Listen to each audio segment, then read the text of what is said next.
Rebecca from the blog and YouTube channel Moon and Magnolia, and today I wanted to share with you a quick review and a little bit of tour of my Yardistry Greenhouse, or maybe more affectionately known on the internet as the Costco Greenhouse. We purchased the Yardistry Greenhouse as a way to expand what I like to call our suburban homestead-ish garden. We live in Zone 8A and we have a really long growing season here, so it isn't so much that we need a warmer space for our plants, but we can actually overwinter a lot of plants like citrus trees, for example, in the wintertime if we have a greenhouse, because it does stay warm enough here, but it gets just a little bit too cold for that.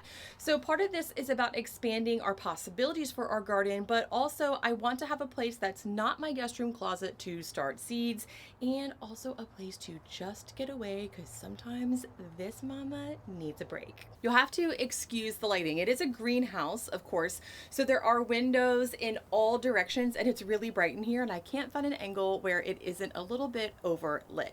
But one of the things I like the most about the greenhouse is that there is plenty of shelf space along the sides and the back and the top. So you can see that these shelves run all the way along the right hand side, the back, on 2 levels. And what also I like about that is you can put them on either side. So I prefer them to be on the right side of the greenhouse, but if you wanted them to be on the left, that would also work too. One thing to keep in mind if you're using your greenhouse as a workspace is that it isn't always dry. The roof has a window that opens automatically when it reaches a certain temperature inside of the greenhouse. And this is really cool because you don't have to worry about coming outside and ventilating your greenhouse every single day, but that also means that it can get wet in here. So if it's open and it rains, the entire inside of your greenhouse can get a little bit wet. Now it's built for that. It is waterproof. It's not that big of a deal if that happens, but it does maybe change the way you should think about what you can keep inside of your greenhouse or what you're doing in your greenhouse.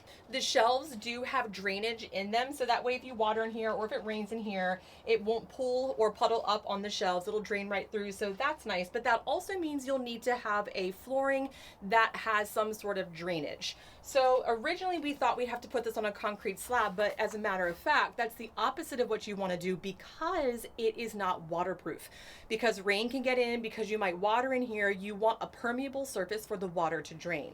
For the flooring, we opted to put down weed barrier, and then on top of that, for now, we have pea gravel. I think eventually we're going to put in some sort of decking just to make it an easier surface to work on and work with. But either way, the pea gravel is helpful because it allows the water to drain, and of course the weed barrier is helpful so that way grass and weeds don't go through. And another thing to keep in mind that I didn't think of, but of course my husband did right off the bat, is it needs to be level. So we had to do a little bit of leveling with this because our yard is on a slope. So my husband had to dig down and build in a frame and then fill that frame in. Now at the same time, we were also revamping our raised beds. So he was able to take a lot of dirt from our yard that he was digging out for our beds and put it into the new frame for our greenhouse, so that way he could level it. But you'll have to consider that too, is that if you need to level it, not only will you have to figure out a way to level it, but you also might need more dirt to fill it in. So one thing to keep in mind is that the price you see of the greenhouse in Costco isn't necessarily how much it's going to cost to actually have the greenhouse in your yard. You will have to get some extra supplies for leveling, most likely. If you don't have dirt in your yard, you'll have to get dirt brought in. You'll need some sort of flooring. So do keep that in mind as you make your decision on whether or not to buy this greenhouse or any other. In addition to this being a little secret garden for me, this is also a place for me to work.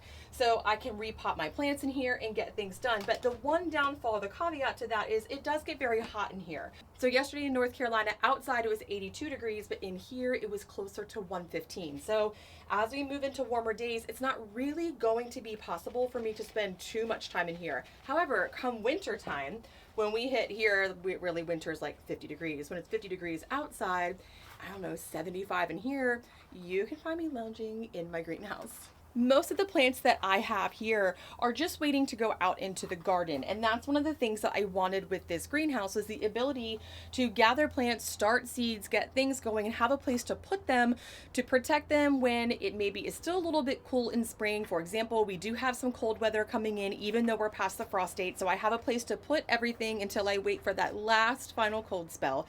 And then I also have a place to put my seed start. So I started all of these seeds in my guest room one closet underneath grow lights, but eventually when they need to be repotted, I don't have enough space to be able to put them or keep them in a closet.